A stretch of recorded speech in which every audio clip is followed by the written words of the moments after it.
Hello, and welcome to Care Talk, where we talk about how healthcare works or doesn't work in America and answer your health insurance and healthcare questions. I'm Laura Packard, cancer survivor and healthcare advocate, here to help you. Please text or call in your questions at 202 838 6837, and we'll answer them in future episodes.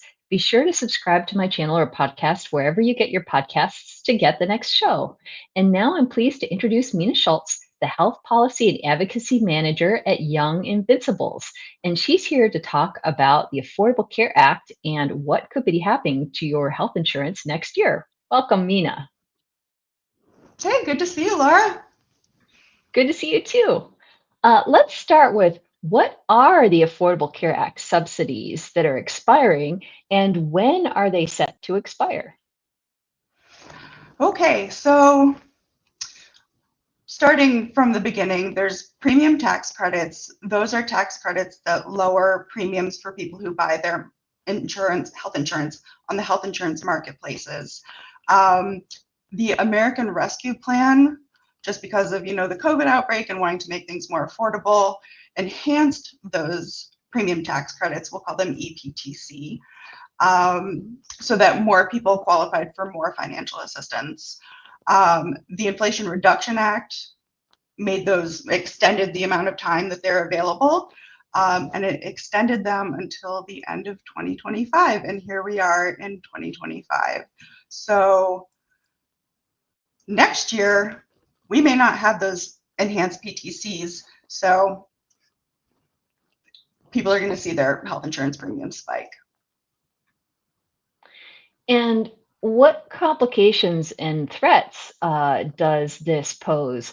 If health insurance policies, if the prices go up, that means that some people won't be able to afford their insurance. And also the healthcare system, including providers that rely on these payments, a lot of people may be becoming uninsured. And what are the implications of that? Yeah, actually, it's estimated that about 20 million people will become uninsured, as premiums will spike in some places like 134%, I think. So yeah, we've made such good progress on the uninsured rate in this country, where it's at the lowest it's ever been. And just with that many people losing coverage, and we'll probably talk about it in a minute, but people losing their Medicaid coverage as well, it's going to be a lot of uninsured people. And uninsured people still need health care, and either they get hit with out-of-pocket costs or health providers like hospitals absorb those costs. Either way, it increases premiums for everyone else. And we've seen in some rural areas that hospitals have closed because the math just doesn't work, that they had too many uninsured people and not enough people with insurance to pay for that coverage. So this could affect everyone in America one way or another, whether they have insurance through the Affordable Care Act or not, right? Absolutely. Rural, urban, no matter where you are, if you have a marketplace plan, these are people who buy their own insurance. It's going to affect you. And like I said, hospitals closing, becoming uninsured, those prices get passed on to people who are insured. And also, what's going on right now, instead of tackling this urgent problem, Congress is instead working on cutting nearly $1 trillion from Medicaid. And how would this affect young adults in particular and everyone if they succeed in gutting Medicaid funding?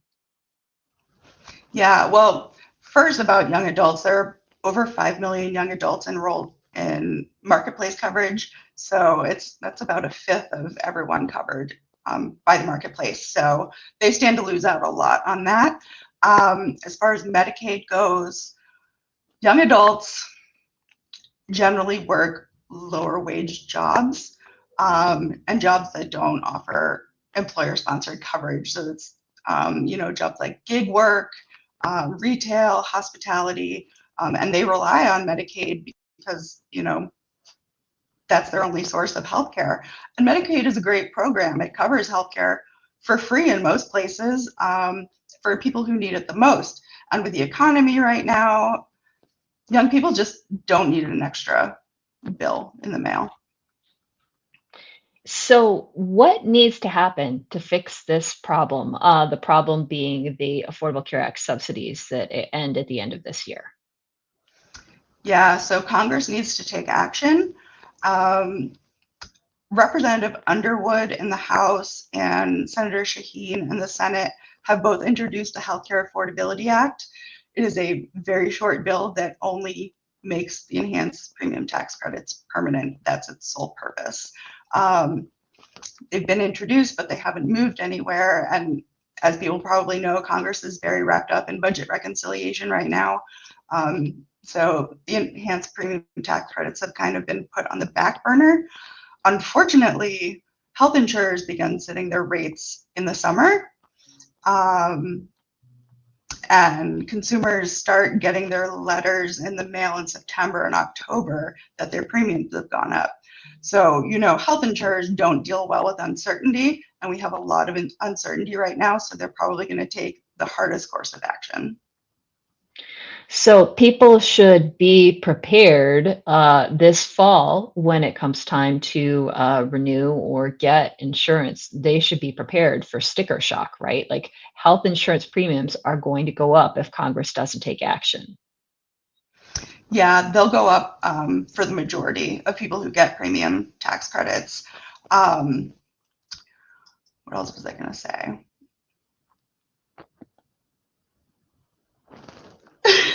Totally just lost my mind.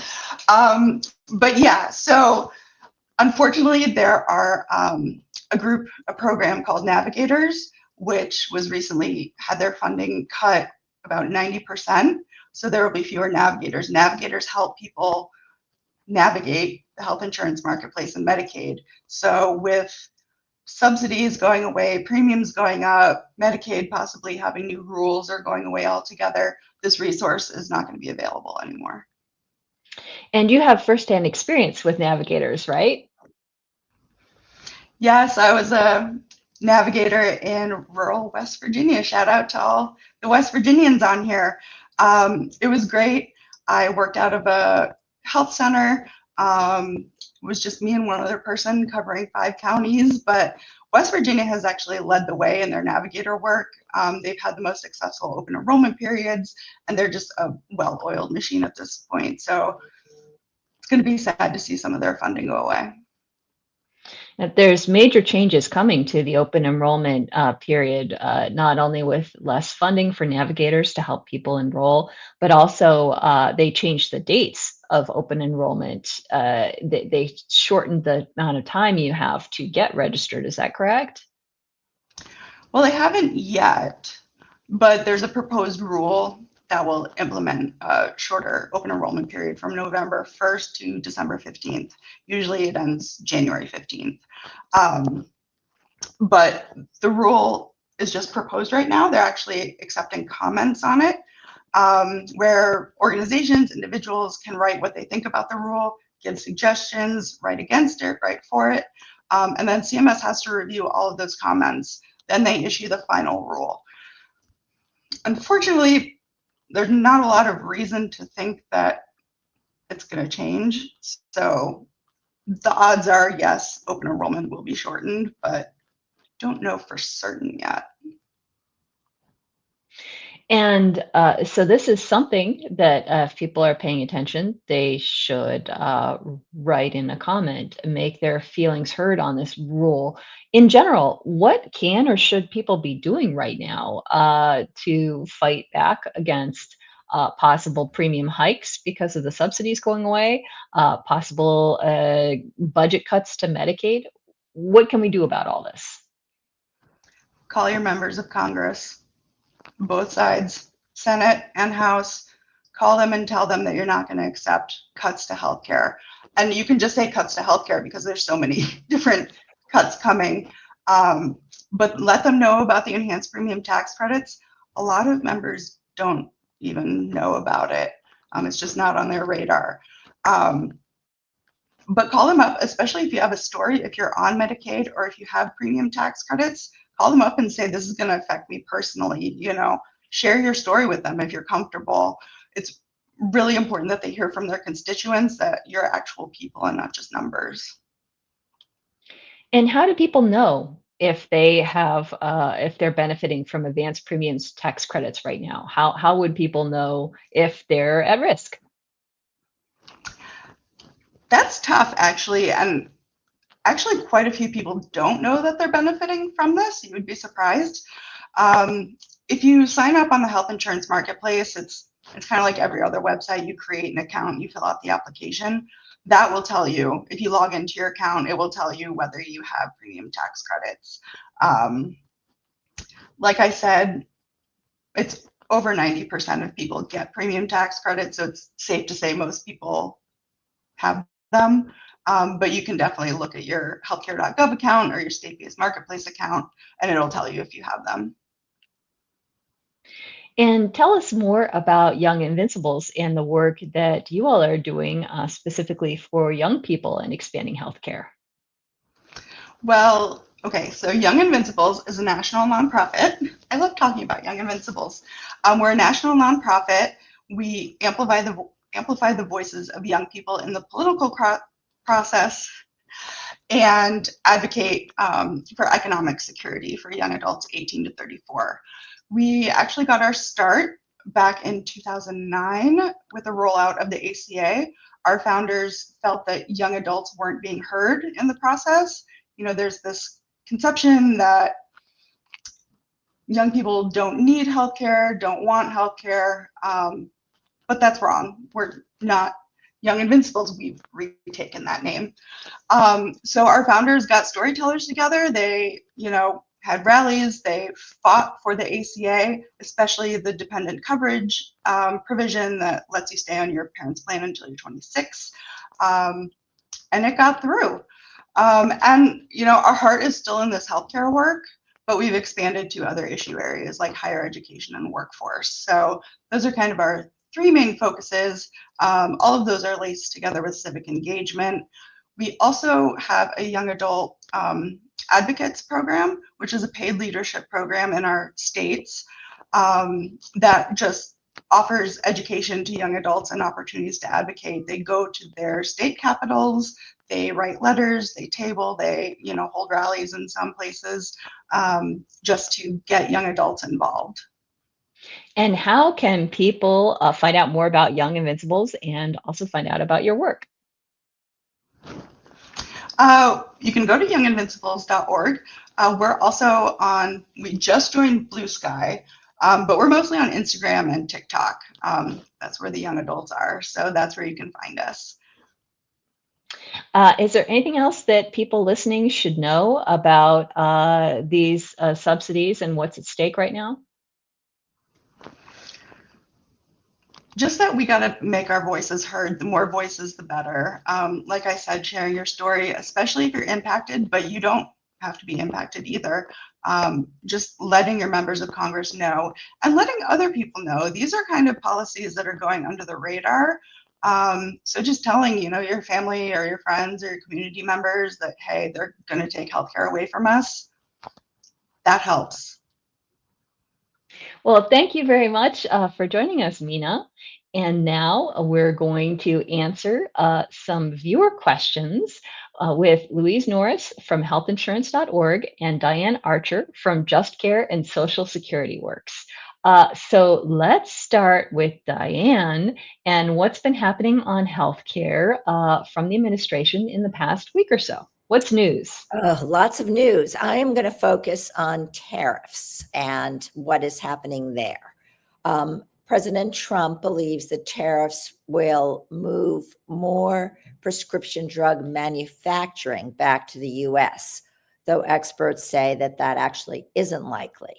At the moment, he has imposed a 20% tariff on China back in March, and that tariff alone is likely to drive up the price of some prescription drugs as it covers ingredients imported from China that are needed to manufacture certain prescription drugs. The Trump administration's more recent reciprocal tariffs fortunately exempted prescription drugs. So for now, we don't have to worry about additional costs from importing drugs, and most of our drugs actually are imported. So it's something that is worthy of concern. And if Trump goes through with the tariffs on drugs and drug ingredients, as he plans to do, people should expect to see their drug copays and healthcare premiums rise. In particular, Americans are likely to face higher generic drug prices. What's worse is that some generic drugs might no longer be available. There's already scarcity with some generics because generic drug manufacturers' profit margins can be slim. So higher production costs could lead manufacturers to stop making some generic drugs. So that's a real concern right now. Tariffs will also likely cause price increases for many medical devices like syringes and blood pressure armbands. So there's a lot, again, here to make you concerned that healthcare costs could go way, way up if Trump does go through with tariffs on prescription drugs. They should not, though, affect the price of brand name drugs. Unfortunately, those prices are already sky high. Thanks, Diane. And this is not something recent, but I believe that some medical equipment was manufactured in the part of North Carolina that was swamped with the storms, and that cut out production. And going back even further back, I believe that Puerto Rico used to be a place where a lot of drugs were manufactured. And then after the hurricanes, that sort of never recovered. So it's been a while since the US made a lot of drugs here, right, for a variety of reasons. Yeah, I did read that in Tennessee, a lot of drugs were manufactured, and now only 5% of certain generics are manufactured there. So I think we had 100% back when, 20 years ago. So yes, you're right. The move has been away from drug manufacturing in this country and towards importing drugs from abroad. And now we will pay a price for that, it seems. Thanks, Diane. And also, CMS has been doing some rulemaking regarding Medicare. And to talk about that, welcome Louise Norris. Thanks, Laura. Yes, so last week CMS did finalize a rule related to Medicare. It's a big, long rule, but a few points that have generated headlines. One was GLP-1 agonist coverage. So this is drugs like Ozempic. Under current Medicare rules, Medicare Part D cannot pay for drugs that are prescribed for weight loss. They can and do pay for those drugs when they're prescribed for diabetes or cardiovascular disease, but not if they're just prescribed to treat obesity. And so last fall, the Biden administration had proposed a rule change that would have relaxed that and allowed Medicare Part D to start covering these medications, specifically when they're prescribed for weight loss. But the Trump administration chose not to finalize that. They just didn't include it in the final rule at all. So nothing has changed about that. The Medicare Part D coverage of these drugs is the same as it has been.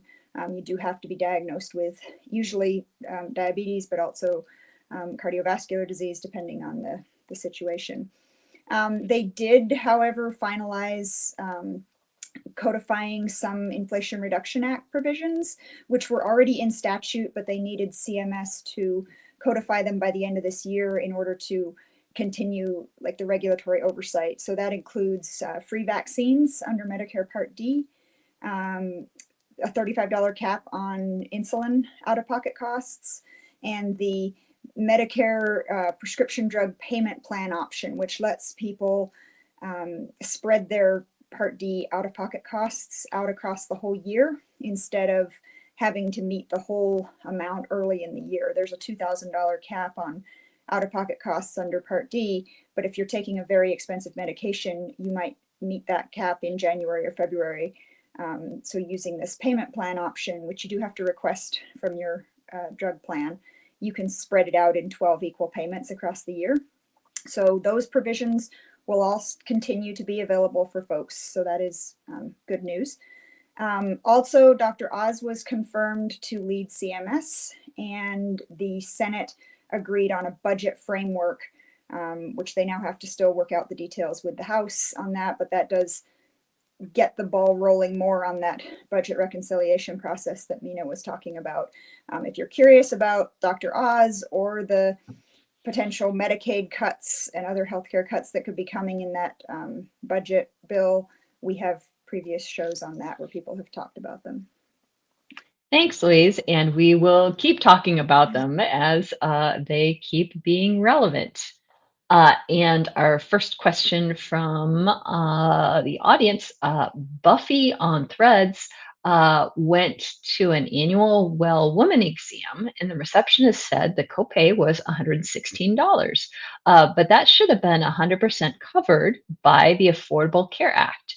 So when Buffy brought that up, the receptionist, waived the charge, and then two other women in the waiting room got up and went to the counter to get refunds, but only one received a refund because of some not an established patient excuse. So let's talk about these things that are supposed to be covered by the Affordable Care Act.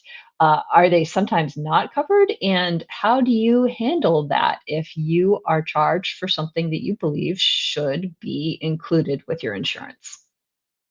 So this is a really good question, and it does happen quite often where people go in for a service that is preventative and supposed to be fully covered by their health insurance, or at least they believe it should be fully covered, and then they end up getting a bill. And it sounds like in this person's case, 2 of the 3 people got their charges reversed and 1 did not. So it's possible there was just an error on the 2 that got their charges reversed, and the office staff was able to just fix it.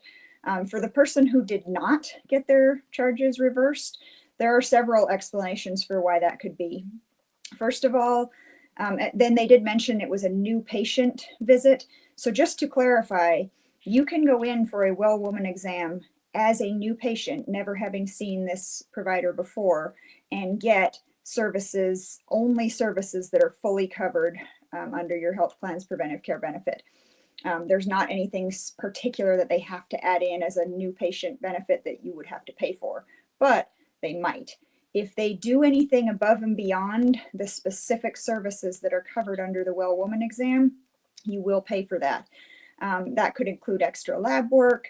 It could include, honestly, if you bring up any issues, if you talk about anything that questions you have, something that's going on with your health, an issue that you've noticed that you want them to talk about with you, that can trigger a bill.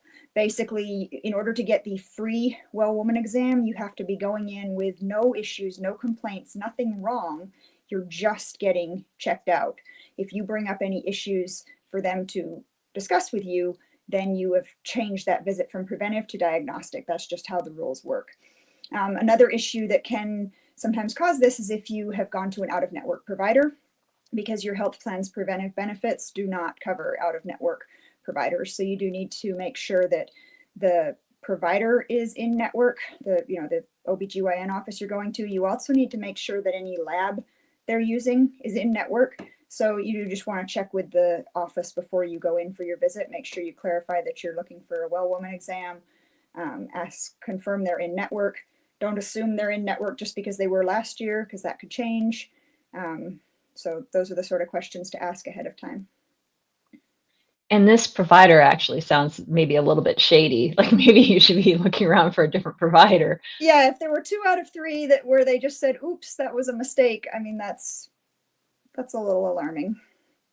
And what can you do if you're that third person and you believe that you should not have been charged, and they charged you and you paid because they're there and they won't let you leave until you pay? What can you do about that after the fact? Is there a way to dispute it? Absolutely. You can appeal. I've had to do that personally for a colonoscopy that was just a routine, regular colonoscopy, and the health plan tried to impose a charge, and I knew very well that they were not allowed to, but it took probably 8 to 10 phone calls back and forth with the GI practice and the lab to get it sorted out. So it's, you can do that. You can just call the provider's office and work through the issue. If that fails, you have an appeals process where you can appeal directly to your health plan. If that fails, you then have an external appeals process that's usually run by the State Department of Insurance. where a third party will come in and take a look at all the supporting evidence. And your provider, your doctor's office, will work with you on the appeals process. So you don't have to do it on your own. You can go to your provider and say, hey, my health plan says they're not covering this. I believe it should be covered. Can you help me appeal? And they will help you with that process. Thank you, Louise. And now Kathy from Facebook says that I'm turning 65, employed full-time, and have healthcare coverage through my employer. Do I have to apply for Medicare? Diane, what happens when somebody turns 65? Do they have to apply even if they already have insurance? Really good question with a very tricky answer. And a lot of people get it wrong and pay a premium penalty for the rest of their lives. So here we go. It all depends on whether your employer coverage is primary or secondary. And your employer coverage is considered primary if you work for a company actively and that company employs at least 20 people. Or if you have healthcare coverage through your spouse and your spouse is actively working and works for a company that employs at least 20 people. So if your Medicare coverage is secondary because your work coverage is primary, you do not need to apply for Medicare until you lose that coverage, until you stop working or the number of employees goes below 20 and it becomes secondary coverage.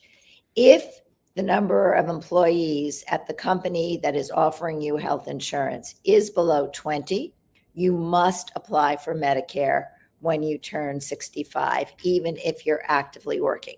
So you might think, okay, I still have insurance, I don't have to. You must. If you don't, you will pay a 10% penalty for every year you delay enrollment.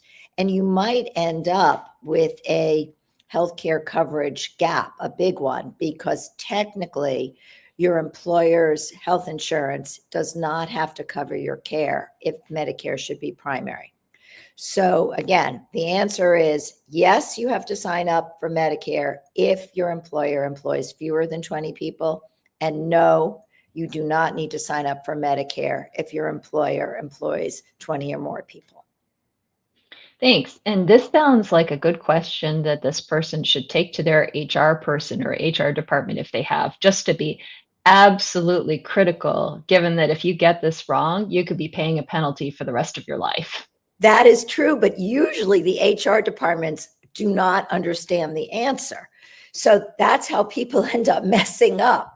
The answer really is it's online at medicare.gov if you want to look it up, or now you can use AI and just ChatGPT will tell you. You need to be working actively for an employer with 20 or more people not to sign up for Medicare. Otherwise, you will pay a penalty for late enrollment. And what happens if you sign up for Medicare, but you still work for a large employer? Is that bad? Good question. Really good question. So there is a question about whether you should sign up for Medicare, not because you have to, but as supplemental coverage if you are actively working and that coverage is primary. As a general rule, Medicare has become so expensive that it is usually not worth it to sign up for Medicare if you have employer coverage. But if your employer coverage is lousy or super expensive, then it could be very much worth your while to drop your employer coverage, which you can do, and then sign up for Medicare and have that be your primary coverage, your only coverage. And that would give you, if you were in traditional Medicare, access to coverage from doctors across the country, hospitals across the country without prior authorization. So much easier access to care than is usually available through employer plans. Okay, so if you work somewhere with less than 20 people, you must sign up for Medicare when you turn 65. Or if you don't, you'll pay a big price. Yes. But if you work for a larger company, then it's kind of your choice. Like if Medicare is a better deal, you could sign up for it and drop your existing coverage. But if your employer coverage is better, you could keep it and wait. That's exactly right. You A+, Laura, you got it. Yes, it's that simple or complicated, depending upon how you look at it. And I would also say people could talk to their local SHIP office That's a good for idea. help, except for, and you may not know the answer to this, but all of the cuts that have been enacted to federal agencies or are coming to federal agencies, is SHIP hard to get a hold of now? Well, SHIP has always been hard to get a hold of. The Medicare Rights Center has an 800 number, 1-800-333-4114. That can sometimes be easier to access. And they also have a website, medicareinteractive.org, that answers 97% of your questions. It really is very clear and helpful. So again, medicareinteractive.org to get your questions answered online, or calling the Medicare Rights Center hotline at 800-333-4114. If you want to talk to somebody, you can also try your SHIP. Sometimes you'll get through in some states, sometimes you won't, but it can be hard. So those are a few options. Well, thank you very much, Diane. And thanks everybody who joined us. Please text or call in your questions to 202-838-6837, and we'll answer them in future episodes. Join us next week for more on healthcare in America. Be sure to subscribe to my channel or podcast wherever you get your podcasts. My name is Laura Packard, and this is Care Talk.